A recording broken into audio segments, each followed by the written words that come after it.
राज्य में बीजेपी मुखिया चयन को लेकिन सस्पेंस बढ़िबार लगी। दीर्घ दिन धरी अंक छिंडु नथिबा बीजेपी शिविर में चर्चार विषय पलटि।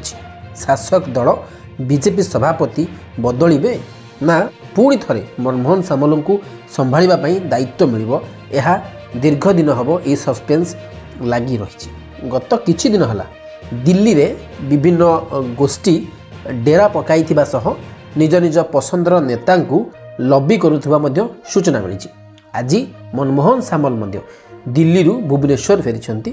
तेणु राजनैतिक कॉरिडोर रे राज्य बीजेपी मुखिया चयन को नहीं पुणी थे चर्चा जोर धरी। तेबे सांगठनिक कर्मकर्ता मतामत दिल्ली जाई सारी खूब शीघ्र जड़े योग्य व्यक्ति को केंद्रीय नेतृत्व बाछी बोली दलीय नेता माने आशा प्रकट करछन्ती। अन्यपटे दलीय संविधान अनुजाई जड़े व्यक्ति दुई थर सभापति हेबारे कौनसी असुविधा नाही बोली खोद मनमोहन सामल निजे कहिसन्ती।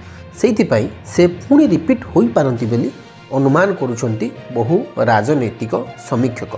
दलर समस्त सभापति निर्वाचन शेष हो सारी बेले विभिन्न चर्चा आलोचना भितर भारतीय जनता पार्टीर नुआ राज्य सभापति ना घोषण विलंब को नहीं सस्पेंस बढ़िबार लगी।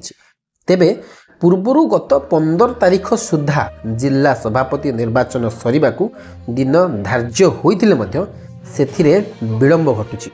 बीजेपी नेत्री कुसुम टेटंक कहिबा अनुसार राज्य सभापति चयन रे प्रवासी भारतीय सम्मिलनी सामान्य प्रतिबंधक साजिथिला।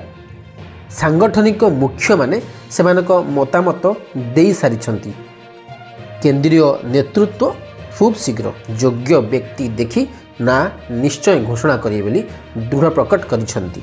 आगु देखा बाकी रहिला बीजेपी राज्य सभापति मुकुट कहा पाखकु जाउची। Bureau report inform Odisha.